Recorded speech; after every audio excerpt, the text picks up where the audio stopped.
Hello everyone, thank you for tuning in. Welcome back to my channel.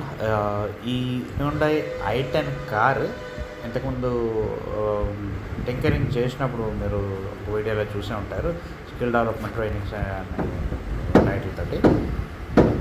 So ఆ car painting works, ఇక్కడ నా వర్క్షాప్లో చేసిన painting ఏ విధంగా చేసాము, ట్రైనీస్ ఏ విధంగా వాళ్ళు ఆ వర్క్స్ మీద చేసి చేశారు అన్నది కొంచెం చూపిద్దామని చెప్పేసి ఈ వీడియో తీస్తున్నాను. సో బేసికల్గా ఈ కార్కి ఎక్కడైతే డెంట్స్, రస్ట్ అన్నీ ఉన్నాయో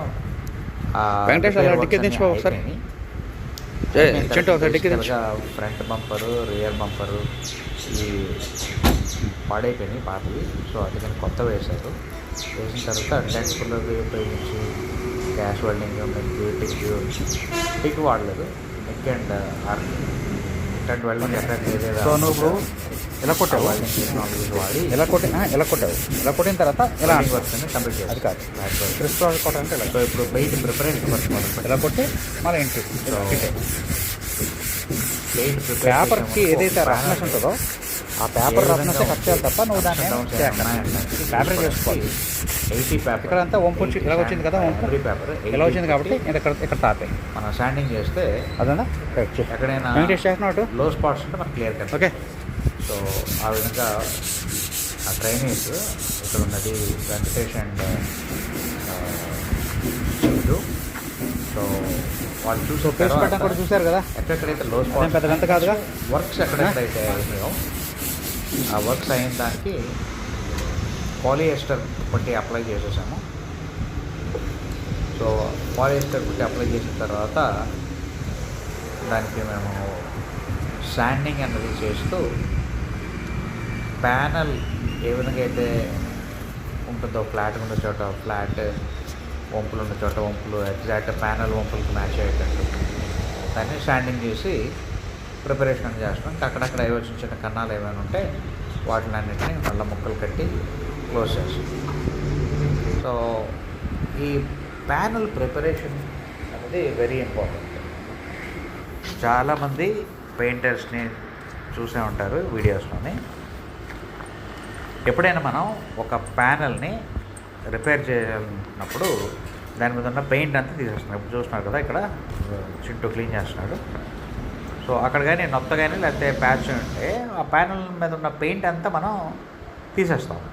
సమ్ వే మెకానికల్గా ఇచ్చేయడమా, డిస్క్ బట్టి గ్రైండింగ్ చేయటమా, లేకపోతే కెమికల్స్ వాడో, వాట్ ఎవర్. సో ఇదిగోండి, ఇప్పుడు ఈ కారు చూసిన ఇది ఇంకో కారు, ఇదే టైంలో ఇంకో కారు కూడా చేస్తున్నాను. సో అలాగా బేర్ మెటల్కి మనం తీసుకొచ్చేస్తాం. ఎప్పుడైతే బేర్ మెటల్ వచ్చిందో బేర్ మెటల్ మీద మనం పెట్టేది మెటల్ పేస్ట్ పెడతారు, దాని నెక్స్ట్ పాలియస్టర్ పుట్టి పెడతారు, దాని మీద సర్ఫేసర్ వేస్తారు. ప్యానల్ ప్రిపరేషన్ అయిపోయిన తర్వాత ఆ surfacer can be single stage or 2 stage or what we call 2K or 1K. 2K అంటే హార్డ్నర్ ఉంటుంది, 1K అంటే హార్డ్నర్ ఉండదు. కొంచెం ఈజీ త్వరగా అయిపోవాలన్న చిన్న చిన్న వర్క్స్కి 1K వాడతాం. ఎప్పుడైనా మనం వర్క్స్ పర్ఫెక్ట్గా చేయాలనుకున్నప్పుడు 2K వాడతాం. సో అందులో హార్డ్నర్ వస్తుంది. సో ఈ బేర్ మెటల్కి జనరల్గా అందరూ చేసేది ఏంటంటే, ఇప్పుడు నేను మీకు చూపిస్తున్నా కదా, ఈ పీపీజీ ప్రోడక్ట్ ఇది. ఈ పీపీజీ ప్రోడక్ట్లోనే పాలియస్టర్ కాదు, పాలియూరేథిన్, పియు పుట్టి. సో పుట్టి అంటారు, వాట్ ఎవర్ కానీ దాంట్లో హార్డ్నర్ వస్తుంది. దానికి ఒక మిక్సింగ్ రేషియో ఉంటుంది. I think 2% is the mixing ratio. So ఆ పేస్ట్కి ఈ హార్డ్నర్ వేసి ఆ బేర్ మెటల్కి అప్లై చేస్తారు. అప్లై చేసిన తర్వాత యూజువల్గా అందరూ చేసే మిస్టేక్ అంటారా, లేకపోతే వాళ్ళ అలవాటు అలా అయిందంటారా, లేకపోతే అవగాహన రాహిత్యం తెలియదు, వాటర్ పెట్టి వెట్ శాండింగ్ చేసేస్తారు. ఎప్పుడైతే మనం వాటర్ పెట్టి వెట్ శాండింగ్ చేసామో డెఫినెట్గా ఆ పట్టి నుంచి త్రూ ద పట్టి మళ్ళీ వెళ్ళి ఆ బేర్ మెటల్కి వాటర్ మాలిక్యూల్స్ ఆర్ వాటర్ అంటుకుంటుంది కదా, తగులుతుంది కదా, టచ్ అవుతుంది కదా. అంటే రస్ట్ ఫార్మేషన్కి మన ఆస్కారం ఇచ్చినట్టే కదా. ఏదైతే రస్ట్ వచ్చి రిపేర్ చేసి తయారు చేశారో దానికి మళ్ళా రెస్ట్ పడడానికి అవకాశం మనమే ఇస్తున్నాం ఎప్పుడైతే వెట్ శాండింగ్ చేస్తాం. వెట్ శాండింగ్ ఎందుకు చేస్తారు అంటే ఈజీగా అయిపోతుంది అని చెప్పేసి చేస్తాం. సో డెఫినెట్గా అది చేయొద్దు. ఎట్టి పరిస్థితుల్లోని వాటర్ అన్నది బేర్ మెటల్ వరకు వెళ్ళకూడదు. అలా చేయాలి అని అన్నప్పుడు ఈ పట్టి అప్లికేషన్ ఏదైతే ఉందో మెటల్ పేస్ట్ తర్వాత లేకపోతే ఉట్టి డైరెక్ట్ పియూ పట్టి పెడుతున్నారో వాట్ ఎవర్ ఇట్ ఈస్, అది పెట్టిన తర్వాత కంప్లీట్ డ్రై శాండింగ్ చేయాలి. ఎందుకంటే ఇప్పుడు నేను చూపిస్తుంది ఇది పాలీయూరేథిన్ పట్టి, కొంచెం చూడండి కింద లిక్విడ్ లాగా ఉంటుంది డార్క్ ఎల్లోయిష్గా. సో ఆ లిక్విడ్గా ఉన్నది పేస్ట్లో అప్పుడు ఫుల్గా కలిసిపోయేటట్టు మిక్స్ చేసేసి అప్పుడు దానికి ఒక 2% హార్డ్నర్ కలిపి ఎంత కావాలో అంత తీసుకొని దానికి 2% ఆఫ్ హార్డ్నర్ తీసుకొని మిక్స్ చేసేసి అప్పుడు దాన్ని అప్లికేషన్ కొందరు బాగా ఎక్స్పీరియన్స్ ఉన్నవాళ్ళు అంటే లైక్ ఎవ్రీడే ఇదే పనులు చేసేవాళ్ళు, వాళ్ళు చాలా క్విక్గా అప్లై చేస్తారు, చాలా నీట్గా చూడటానికి మంచిగా ఉండేటట్టు బాడీ వంపుకి తగ్గట్టు అప్లై చేస్తారు. అలా చేయటం వలన మెటీరియల్ అనేది చాలా ఎక్కువ సేవ్ అవుతుంది. ఈ డబ్బా ఐ థింక్ 400 రూపీస్ ఎంత ఉంటుంది. ఇది ఒక కార్ ఫుల్ బాడీ పెయింటింగ్కి ఇప్పుడు నేను చేస్తున్న బండి ఏదైతే ఉందో దీనికి మహా అయితే ఒక 200 గ్రామ్స్ లేకపోతే ఒక 400 గ్రామ్స్ ఆఫ్ ఈ పియూ పట్టి పడుతుంది.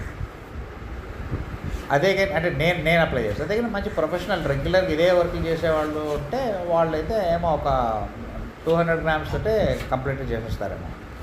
సో దీన్ని ఏం చేయాలి అని అన్నప్పుడు ఆ పేస్ట్ ఏదైతే మిక్చర్ రెడీ చేస్తామో ఆ మిక్చర్ని మక్ బ్లేడ్స్ తీసుకొని ఆ బ్లేడ్స్ తోటి అప్లై చేస్తాం. అప్లికేషన్ పార్ట్ ఫస్ట్ కోట్ మనం అప్లై చేసినప్పుడు మైక్రో హోల్స్తో ఫిల్ అయ్యేటట్టు అడిచిపెట్టి మనం అప్లై చేయాలి. అది అయిపోయిన తర్వాత కాసేపు క్యూరింగ్ టైం ఉంటుంది. ఆ ఇన్స్ట్రక్షన్స్ అన్నీ ఆ డబ్బా మీద రాసి ఉంటాయి. ఆ క్యూరింగ్ టైం వరకు వెయిట్ చేసి దాని నెక్స్ట్ మళ్ళీ ఇంకో కోట్ ఆఫ్ ఆర్ ఇంకో థిన్ ఫిల్మ్ ఆఫ్ పట్టి మళ్ళీ అప్లై చేయాలి. అలాగా మీరు పర్ఫెక్షన్ వచ్చినంత వరకు బిల్డప్ చేసుకుంటూ లేయర్ బై లేయర్ అప్లై చేసి అప్పుడు దాని క్యూరింగ్ టైం అయిపోయిన తర్వాత ఏ వంపుకి తగ్గట్టు బ్లాక్ మన దగ్గర అవైలబుల్గా ఉంటుందో హార్డ్ బ్లాక్, ఆ బ్లాక్ తోటి శాండింగ్ చేయాలి. Starting with 80 great sand paper. So ఎందుకంటే నేను పట్టి ఏదైతే ఉందో పాలీయూరేథిన్ పట్టి జస్ట్ 2 మక్ ప్లేట్ల మీద కలిపేస్తున్నాను. జనరల్గా మిక్సింగ్ బోర్డు మీద కలుపుకుంటాను. నెక్స్ట్ మిక్సింగ్ బోర్డులో కాకుండా కొందరు అట్ట మీద కలిపేస్తూ ఉంటారు. అట్ట మీద కలిపినప్పుడు అట్ట పీల్ చేసుకుంటారు కొంచెం. అలా పీల్చుకున్నప్పుడు ఆ పట్టి ఏదైతే ఉందో ఆ పేస్ట్ దాని తాలూకా పర్ఫార్మెన్స్ కరెక్ట్గా ఉండదు. సో అలా చేయకూడదు. సో దీన్ని అప్లై చేసినప్పుడు అడిచిపెట్టి ఫస్ట్ పూట అప్లై చేస్తే ఆ మైక్రో హోల్స్ ఏవైతే మనకి కనిపించిన ఉంటాయో దాంట్లోకి అది ఫిల్ అయిన తర్వాత అప్పుడు దాని మీద లైట్గా తేల్చి అదే బ్లేడ్ తోటి మళ్ళీ పాముతాం. అప్పుడు మనకు కావాల్సిన ఫిల్మ్ ఏర్పడుతుంది. ఆ thin film or thin layer వేసిన తర్వాత దాని మీద క్యూరింగ్ టైం అయిపోయిందని మనం ఇంకో లేయర్ అలాగా ఒక 3 లేయర్స్ అయినా వేస్తే అప్పుడు మనకి ఈజీగా ఉంటుంది, మంచిగా వస్తుంది. బాడీ కాంటూర్ని బట్టి అప్లికేషన్ మనం చేయాలి మక్ బ్లేడ్స్ తోటి. ఆ బ్లేడ్స్ వేరియస్ సైజెస్లో ఉంటాయి. కొందరు వాళ్ళు తగ్గట్టు వాళ్ళకి అనుగుణంగా ఎలా ఉండాలో ఆ విధంగా కూడా తయారు చేసుకోవడం నేను చూశాను. మరి తయారు చేసుకున్నారా లేకపోతే కొనుక్కున్నారా నాకు తెలియదు. కానీ బేసికల్గా మనకి హార్డ్వేర్ షాప్ పెయింట్ షాప్కి దొరికేది ఈ సైజెస్ ఉంటాయి.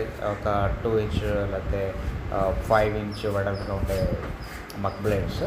సో వాటితోటి అప్లై చేసేస్తాం.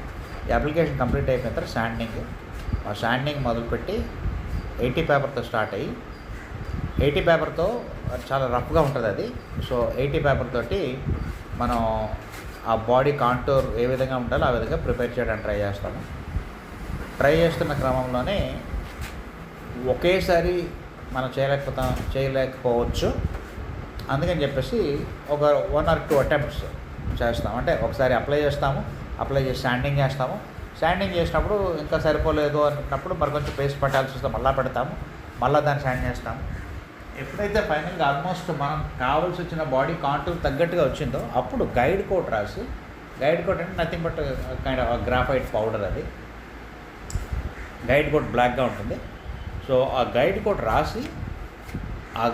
రాసిన తర్వాత అప్పుడు మళ్ళీ మనం దాన్ని 120 పేపర్ లేదంటే 180 పేపర్ పట్టి మనం శాండింగ్ చేస్తే ఎక్కడెక్కడైతే లో స్పాట్స్ ఉన్నాయో ఆ లో స్పాట్స్ అన్నీ మనకి మన బ్లాక్ పెట్టే శాండ్ చేయాలి. ఫింగర్స్తో డైరెక్ట్గా చేయబెట్టి ఫింగర్స్తో శాండ్ చేయకూడదు. ఎందుకంటే మన ఫింగర్లన్నీ హెచ్చు తగ్గులు ఉంటాయి కాబట్టి అది కరెక్ట్ ప్రొసీజర్ కాదు. బ్లాక్ పెట్టి మనం శాండింగ్ చేయాలి. ఆ శాండింగ్ చేసినప్పుడు ఈ గైడ్ కోడ్ పెట్టి శాండింగ్ చేసినప్పుడు ఏవైనా లో స్పాట్స్ ఉంటే ఆ లో స్పాట్స్ అన్నీ ఆ గ్రాఫైట్ పౌడర్ ఫిల్ చేసేస్తుంది కాబట్టి మనం శాండింగ్ చేసినప్పుడు ఆ నల్లగా కనిపించేదాన్ని లో స్పాట్స్ అని మనకు అర్థమవుతుంది. అలాంటి రౌండెడ్ ఏరియాస్ ఏవైనా మనకు కనిపిస్తే డెఫినెట్గా అక్కడ మనం ఎక్స్ట్రా పొట్టి మళ్ళీ పెట్టాల్సి వస్తుంది. బేసికల్గా 80 పేపర్తో ప్రిపేర్ చేసిన తర్వాత 180 ఆర్ 120 ఏదైతే మనం పౌడర్ వేసి వాడతామో గైడ్ కోట్ అవి మనకి లో స్పాట్స్ లేకపోతే 80 పేపర్ పెట్టిన గీతలని చూపిస్తుంది. సో చూసారా, ఇది నేను అఫ్కోర్స్ ఈ వర్క్ అంతా చేసిన తర్వాత మీకు చూపిస్తున్నాను. పెయింట్ కూడా వేసేసాను. మీరు చూస్తే వెనకతలు నేను పెయింట్ చేసింది వెనకతల bumper, next back rear right door, ఈ రెండే పెయింట్, ఈ క్వార్టర్ ప్యాన్లు ఇవి నేను పెయింట్ చేశాను. పెయింట్ చేసిన ముందు వాటిని ఈ రైట్ సైడ్ వాటిని నేను కలర్ శాండింగ్ అండ్ బఫింగ్ చేశాను కలర్ని మ్యాచ్ చేయడానికి. ఇది కలర్ మ్యాచ్ అనేది ఐ థింక్ వైట్లోని ఏదో షేడ్ వచ్చింది. ఇది నాకు సరిగా గుర్తు రావట్లేదు షేడ్. ఐఎమ్ సారీ, నాకు కరెక్ట్ ఇప్పుడు వీడియోలో చెప్పడం నాకు గుర్తు రాదా. సో ఆ వైట్ కలర్ వేసిన తర్వాత అఫ్కోర్స్ ఈ వీడియో జస్ట్ నేను నా ట్రైనర్స్కి మెకానిక్స్ అన్నప్పుడు వాళ్ళకి బేసిక్ వెల్డింగ్ టెక్నాలజీ కూడా తెలియాలి కాబట్టి అది నేర్పిస్తున్నాను. కటింగ్, సాల్డ్, వెల్డింగ్, బ్రేజింగ్ ఎలా చేయాలండి, arc, gas, MiG, TIG, stick, ఇవి ఈ వెల్డింగ్స్ నా దగ్గర ట్రైనింగ్కి వచ్చినప్పుడు నేర్పిస్తూ ఉంటాను. So part of the game లాగా ఒక బోల్టు ఎప్పుడైనా స్టక్ అయిపోయినప్పుడు హీట్ చేయడం రావాలి, దానికోసం మళ్ళీ సెపరేట్గా ఒక వెల్డరే వచ్చి చేయాల్సిన పని లేకుండా మనం మెకానిక్ టెక్నీషియనే ఇలాంటి పనులన్నీ చేసుకోగలగాలని చెప్పి వాళ్ళకి ఉండాల్సిన మినిమం వెల్డింగ్ నాలెడ్జ్ ఉండడానికి నేను ఇవి నేర్పిస్తూ ఉంటాను. సో బేసికల్గా ఇది జస్ట్ మధ్యలో నేను ఇంటరప్షన్ అనుకోండి, but just wanted to show you నా దగ్గర ఏంటంటే నేర్చుకుంటారు పిల్లలని చూపిస్తున్నాను. సో ఈ పెయింటింగ్ సెక్షన్స్కి వచ్చేటప్పటికి 80 పేపర్, ఇందాక నేను చెప్పినట్టు 80 పేపర్ పెట్టిన గీతల్ని 120 ఆర్ 180 పేపర్తో మనం శాండ్ చేసినప్పుడు ఆ 80 గీతలు పోయి కొత్తగా ఆ 180 ఆర్ 120 పేపర్ కలిపిన గీతలు వస్తాయి. దాన్ని మళ్ళీ మనం గైడ్ కోడ్ రాసి మళ్ళీ దాన్ని 220 పేపర్తో మళ్ళీ కొడతాం. 220 లేదా మన వర్క్ బాగుంది స్మూత్ ఫినిష్ వచ్చేస్తుంది అన్నప్పుడు 320 అని వాడతాం. సో 320 వాడిన తర్వాత గైడ్ కోట్ వేసి మనం శాండింగ్ చేసిన తర్వాత ఎక్కడ మరి ఇంకా లో స్పాట్స్ గీతలు అనేవి కనబడట్లేదు అన్నప్పుడు అప్పుడు ఖచ్చితంగా యూజ్ ద ప్రైమర్. ఇక్కడ నేను ఈ ప్యానల్స్కి ఒక సైడ్ అంటే front door, rear door and ఫెండర్కి నేను ప్రైమర్ వేసాను, రెడ్ ప్రైమర్. అది ఎందుకంటే ఈ బండి రెడ్ కలర్ వేయాల్సి ఉంటుంది కాబట్టి రెడ్ ప్రైమర్ యూజ్ చేశాను. ఒక సైడ్ ప్యానల్స్ నేను ప్రిపేర్ చేశాను, ఇంకో సైడ్ ప్యానల్స్ ప్రిపేర్ చేస్తున్నాను. ఇప్పుడు మీరు చూస్తున్నారు కదా, ఇది ఐ థింక్ లెఫ్ట్ సైడ్కి front door, rear door and the fender. So ఈ మూడు ఒకసారి నేను తయారు చేసి ఆ మూడింటికి మళ్ళీ నేను ప్రైమర్ వేస్తాను. సో ఇదిగోండి నేను వాడుతున్న బ్లాక్స్, ఆ మెటీరియల్ నాకు చూపిస్తాను. దాని ఎదురుగా నేను ఇప్పుడు చూపిస్తుంది నా do it your self for paint booth. నేను 2020లో తయారు చేస్తున్నాను ఈ బూత్ని. చిన్న టేబుల్ ఒకటి ట్రాలీలో తయారు చేసుకున్నాను పెయింట్ మిక్సప్ చేయడానికి. ఇది నా కంప్రెసర్. సో దీని ఎదురుగా అటువైపు ఏదైతే నేను వెహికల్ కనిపిస్తుందో అది నేను ప్రిపరేషన్ ఏరియా కింద పెట్టుకున్నాను. సో ఈ డోర్స్ ఏవైతే ఉన్నాయో ఇది red primer. Just background colour మనం కరెక్ట్గా చూస్ చేసుకోగలిగితే పెయింట్ అనేది కొంచెం తక్కువ క్వాంటిటీతోటే మంచిగా వచ్చేటట్టు చేయొచ్చు. సో ఇది నా ఎగ్జాస్ట్ ఫ్యాన్ విత్ ఫిల్టర్. ఇది కూడా DIY ఎగ్జాస్ట్ ఫ్యాన్. సో నేను చేసే వర్క్స్కి ఇది సరిపోతుంది. సో ఇక్కడ మీరు చూస్తున్నారు కదా, నేను కొంచెం స్పీడ్లో పెట్టాను వీడియో. బ్లాక్తో శాండింగ్ చేస్తున్నాను, క్రిస్ క్రాస్ ప్యాటర్న్లోనే దాన్ని నేను శాండింగ్ చేస్తున్నాను. ఎక్కడైతే నేను మీకు కనిపిస్తుంది కదా బ్లాక్ స్పాట్స్ ఏవైతే కనిపిస్తున్నాయో అవన్నీ లో స్పాట్స్ అనమాట.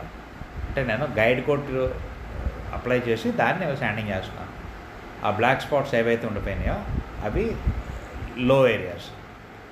రెడ్ కలర్ ఏదైతే కనిపిస్తుందో అది అంటే ఆ ప్యానల్ అక్కడ ఆ లెవెల్కి ఉంది అంటే అది కైండ్ ఆఫ్ హై అనకూడదు, నార్మల్ ఆ లెవెల్తో ఆపేయాలి. ఎప్పుడైతే మనం శాండింగ్ చేసినప్పుడు బేర్ మెటల్ వచ్చేసిందో అక్కడితో ఆపేయాలి. బేర్ మెటల్ వచ్చిందంటే దాని అంతా పెయింట్ అంతా కట్ అయిపోయింది అనమాట. సో చూసారా శాండింగ్ డస్ట్ ఎంత వచ్చిందో, అంటే మనం అప్లై చేసినంతా మళ్ళీ బ్యాక్ తీసేస్తాము. సో ఒకరు తప్పు చేసినా నో ప్రాబ్లం, మళ్ళీ అప్లై చేయొచ్చు, మళ్ళీ శాండింగ్ చేయొచ్చు. It takes little bit of extra work. So ఇది అయిపోయిన తర్వాత ఎందుకంటే ఈ ప్యానల్స్కి నేను కోటింగ్ వేసేసాను. ఈ పెయింట్ దేర్ ఆర్ 2 kinds, 2 రకాలు. ఒకటి సింగిల్ స్టేజ్ పెయింటింగ్, ఇంకోటి 2 stage పెయింట్. 2 stage పెయింట్ అన్నప్పుడు ఆ బేసిక్ కలర్ అనేది బేస్ కోట్ అంటారు. దాని మీద యూవీ ప్రొటెక్షన్ కోసం అండ్ షైనింగ్ కోసం క్లియర్ కోట్ వేస్తారు. సో అది 2 stage పెయింట్. ఎందుకంటే ఇప్పుడు నేను వేసిన 2 ఫ్రంట్ అండ్ రియర్ బంపర్స్, 2 డోర్లు and fenders of 1 side. So ఇది 2 stage పెయింట్. 2 stage పెయింట్ అన్నది కలర్, బేస్ కలర్, దాని బేస్ కోట్ అంటే ఒకటి క్లియర్ కోట్. సో ఇది అయిపోయిన తర్వాత బాడీకి సెపరేట్గా మళ్ళీ పెయింట్ వేస్తాం కాబట్టి బాడీని త్వరగా వాష్ చేయించి నీట్గా క్లీన్ చేయించి ఎక్కడెక్కడైతే సీమ్ సీలర్స్ వేయాల్సి వస్తుందో ఆ సీమ్ సీలర్ గమ్ వేయటం అలాంటివన్నీ అయిపోయిన తర్వాత అప్పుడు నేను దాన్ని ఏదైనా పెయింటింగ్ ప్యానల్ ముందుగానే డీగ్రీజ్ చేయించి, సో దట్ డీగ్రీజ్ చేసినప్పుడు ఫారిన్ పార్టికల్స్ ఏమి ఉండకుండా, సిలికాన్ డస్ట్ ఏమి ఉండకుండా మొత్తం అంతా క్లీన్గా ఉంచుతుంది. అట్ ద సేమ్ టైం కొన్ని యూజ్ చేయడం, ప్రోడక్ట్స్ యూజ్ చేయడం చాలా మంచిది. Like over spray protection sheet అని, మాస్కింగ్ పేపర్ అని, మాస్కింగ్ టేప్ అని, అట్లాంటి మంచి క్వాలిటీ వాడితే మనకి పని ఈజీగా అవుతుంది. నేను ఈ బండికి వాడుతుంది గార్నెట్ రెడ్ ఆల్ట్ 6 అన్న కలరు. సో ఇక్కడ చూస్తున్నారు కదా, నేను వెనకాతల డిక్కీకిన్న బాడీకి కూడా ఇప్పుడు పెయింట్ వేసేసాను. మీరు బాగా గమనిస్తే నేను టాప్స్ ఏదైతే ఉందో పైన సీలింగ్కి నేను పెయింట్ వేయాలి, అది సెపరేట్గా వేద్దామని చెప్పేసి. ఎందుకంటే ఇప్పుడు మనకి ఈ సమ్మర్లోనే టెంపరేచరు అరౌండ్ 41-42 వచ్చేసింది. సో నేను ఒక కంప్లీట్ వెహికల్ 1 dayలో ఒకే రోజు వేయాలనుకుంటే చాలా ఇబ్బంది అయింది. అందుకని చెప్పేసి పార్ట్ బై పార్ట్ వేసాను. సో బాడీ అంతా ఒకరోజు వేసాను, ఒక 2 doors అండ్ ఫెండర్ ఒకరోజు, బంపర్స్ ఫెండర్స్ ఇంకో రోజు, నెక్స్ట్ రూఫ్ అండ్ బానెట్ ఒకరోజు, నెక్స్ట్ మిగతా ఇంకొక రోజులో I think door handles, petrol cap, వెనకాల డిక్కీ అట్లాంటివన్నీ పెయింట్ వేసినట్టున్నాను. సో ఎనీవే ఏ విధంగా అయినాను అన్ని కలర్ ఒకే విధంగా రావాలి వేరియస్ డేస్లో మనం వేసిన అన్నప్పుడు మనం ఏం చేయాలి అంటే ప్రతిరోజు పెయింట్ వేసిన ప్రతిరోజు సేమ్ టెంపరేచర్ ఉండేటట్టు చూసుకోవాలి బూత్లో. Next same spraying pattern follow అవ్వాలి. గన్లో వచ్చే స్ప్రే ఎలా ఉంటుందో ప్రతిసారి అలాగే ఉండాలి. నెక్స్ట్ పెయింట్ని ఏ విధంగా అయితే మిక్స్ చేస్తామో, like ratio of the paint to thinner and hardener ఎలాగ ఉండాలో అదే క్వాంటిటీ బై మెజర్మెంట్ చేస్తే సేమ్ కలర్ వస్తుంది. సో ఈ బండికి కొంచెం ఫ్రంట్ విండ్షీల్డ్ దగ్గర కొంచెం పుచ్చుకు ఉంటే ఆ రిపేర్ చేయాల్సి వచ్చింది. అందుకని చెప్పేసి నేను రూఫ్ కింద బానెట్కి సెపరేట్గా చేశాను. సో అదన్నీ అయిపోయిన తర్వాత మా పిల్లలు ట్రైనేజ్ కదా, వాళ్ళు గుర్తుంటుంది కాబట్టి ఓపెన్ చేసినప్పుడు అన్ని ఫొటోస్ తీసుకున్నారు. సో మళ్ళీ దాన్ని అన్నీ క్లోజ్ చేసినప్పుడు ఏవైతే వాళ్ళ స్టోర్ చేసుకున్న ఫొటోస్ ఉన్నాయో ఆ ఫొటోస్ని చూసుకుంటూ దాన్ని రెఫర్ చేసుకుంటూ మళ్ళీ అన్నీ back to the vehicle begin చేస్తున్నారు. పెయింటింగ్ అంతా అయిపోయిన తర్వాత డోర్ ఇలాంటివి వచ్చినప్పుడు నేను జనరల్గా కొంచెం ఎక్స్ట్రా పని ఏమన్నా అనుకోకుండా ఆ డోర్ని సెపరేట్గా ఓపెన్ చేసేసి అట్లా సెపరేట్గా పెయింట్ చేసి ప్రిపేర్ చేసిన తర్వాత నేను బండికి ఎక్కిస్తూ ఉంటాను. ఈ బండికి ఏసీ వర్క్ కూడా కొంచెం ఉంటే ఆ ఏసీ కూడా చేసేసాము. At the same time wheel rims కూడా పెయింట్ చేసేసాము. So this is how I think ఆ పెయింట్ వర్క్ షుడ్ బి. నాకు తెలిసి నేను నేర్చుకున్నదంతా ఈ విధంగా నేను ఎక్కడ ఎవరి దగ్గర పనిచేసి నేర్చుకోలేదు, అంత through books. Okay, and my best friend YouTube, ఇందులో నుంచి నేర్చుకున్నాను. ఇప్పుడు గ్లాస్ ఎక్కించడానికి ఈ ఏదైతే పాత బీడింగ్ మెటీరియల్ ఉందో, పాత రబ్బర్ మెటీరియల్ ఉందో అది కట్ తీసేసాం కదా గ్లాసు. అదే గ్లాసు విరిగిపోకుండా జాగ్రత్తగా తీయగలిగాము. తీసేసి వెల్డింగ్ చేయాల్సిన చోట చేసి పెయింట్ వేసేసిన తర్వాత, ఒకటి గ్లాసు మీద ఉన్న రబ్బర్ని ఏదైతే ఉంటుందో దాన్ని క్లీన్ చేయడానికి ఒక లిక్విడ్, ఒక కెమికల్, దాని తర్వాత మనం అంటించబోయే కొత్తగా వేయబోతున్న గమ్ కూడా అంటుకోవడానికి ఇంకో లిక్విడ్, దాని తర్వాత అంటే బ్రష్తో అప్లికేషన్ చేసిన బ్రష్ అప్లికేషన్ అది. సో ఆ బ్రష్ తోటే రాసిన తర్వాత అప్పుడు దట్ ఈస్ వన్ గ్లాస్ గమ్ని మనం చుట్టూతా అదే బాటిల్లోనే ఈక్వల్ క్వాంటిటీస్, ఇది కొంచెం ఎక్స్పీరియన్స్ కావాలి. ఏదైనా తినగ మేము తీయగానే ఉండన్నట్టు చేసే కొద్దీ మనకి ఆ కరెక్షన్ వచ్చేస్తుంది, పర్ఫెక్షన్ వచ్చేస్తుంది. సో ఈ గ్లాస్ గమ్ చుట్టూ బార్డర్ అంతా ఎక్కడెక్కడైతే గ్లాస్ కూర్చుంటుందో ఆ ఏరియా అంతాను ఈవెన్గా మనం డిస్ట్రిబ్యూట్ అయ్యేటట్టు ఆ గ్లాస్ గమ్ కానీ మనం వేయగలిగితే గ్లాస్ కూర్చోబెట్టినప్పుడు మంచిగా సీలింగ్ ఉండి వాటర్ సో ఇక్కడ యూజ్ చేయాల్సింది కట్ చేసిన తర్వాత ఏదైతే కొంచెం రబ్బర్ మెటీరియల్ ఉండిపోతుందో బాడీ మీద, దానికి క్లీన్ చేయడానికి ఒక కెమికల్, దాని తర్వాత గ్లాస్ రబ్బర్ మనం ఏబోయే గమ్ అంటుకోవడానికి ఇంకో కెమికల్, దాని తర్వాత గ్లాస్ గమ్ అన్నీ అయిపోయిన తర్వాత గ్లాస్ కరెక్ట్ పర్ఫెక్ట్ ప్లేస్లో కూర్చోబెట్టి టేపింగ్ చేసేస్తాము. సో దట్ ఒక హాఫ్ అన్ అవర్ పాటు గ్లాస్ కిందకి జారిపోకుండా ఉండటానికి, కదలకుండా ఉండటానికి ఆ టేప్ వేసేసిన తర్వాత ఈ రెండే నేను చెప్తున్నాను కదా క్లీనింగ్ అండ్ అంటించడానికి అని చెప్పి. సో ఆ టేపింగ్ వేసిన తర్వాత ఒక హాఫ్ అన్ అవర్ 1 అవర్ వదిలేస్తే అప్పుడు మళ్ళీ అంతా పర్ఫెక్ట్గా ఉంటుంది. సో ఆఫ్టర్ ఆల్ మొత్తం అంతా వర్క్ అంతా after all the work is being done అన్నీ ఎక్కించేసిన తర్వాత చిన్న వీడియో ఇది నేను కస్టమర్ ఇంటికి తీసుకెళ్ళి డెలివరీ ఇవ్వాల్సి వచ్చింది. సో వీడియో మర్చిపోయాను తీయడం, అందుకే నేను కస్టమర్ ఇంటికి తీసుకెళ్ళిన తర్వాత ఒక వీడియో తీశాను. ఇది నా షెడ్ నుంచి నేను తీసుకెళ్ళక మునుపు అనుకుంటా. నెంబర్ ప్లేట్స్ కూడా ఫిక్స్ చేయలేదు, ఎందుకంటే అది కొత్త నెంబర్ ప్లేట్స్ వాళ్ళు ఇంప్రింట్ వస్తుంది కదా, అది కస్టమర్ వేయించుకుంటారు. సో అన్ని ట్రిమ్స్ అన్నీ ఎక్కించేసిన తర్వాత ఐ థింక్ ఏదో కొంచెం వాల్ కవర్లోంచి వస్తూ ఉంటే ఆ వాల్ కవర్ ప్యాకింగ్ కూడా మార్చేసి, ఇదిగోండి ఈ మధ్యలోని ఈ పాయింట్ నేను రూఫ్ అండ్ బానెట్ చూపించలేదు కదా, ఈ రూఫ్ అండ్ బానెట్ సెపరేట్గా పెయింట్ వేసాను. అందుకే మిగతాదంతా ఓవర్ స్ప్రే ప్రొటెక్షన్ షీట్ తోటి కవర్ చేసి ఆ రూఫ్ అండ్ బానెట్ని పెయింట్ చేసేసిన తర్వాత కస్టమర్కి డెలివరీ ఇచ్చాను. 1 or 3 days ఆయనకి తిరగడానికి వెహికల్ లేదు అని అంటే నా కారు ఎదురుగా ఉన్న ఆల్టో కార్ ఇచ్చాను. So that is how I was able to complete this paint job. Paint చేయటానికి, టింకరింగ్ చేయటానికి, మొత్తం రిమూవల్ అండ్ రీఫిక్సింగ్ కలిపి నేను కస్టమర్కి ఛార్జ్ చేసింది 50,000 రూపీస్. దానికి ఎక్స్ట్రా పడిన స్పేర్స్ లైక్ బీడింగ్స్, మోనోగ్రామ్స్, అట్లా ఏమైనా బల్బులు లేకపోతే ఇంకేదో అదర్ మెటీరియల్ ఏదైతే ఉంటే అదంతా customer. So I think you have known the actual work that goes on when a car is painted by watching this video till then. Thank you so much for watching and you all have a very good day.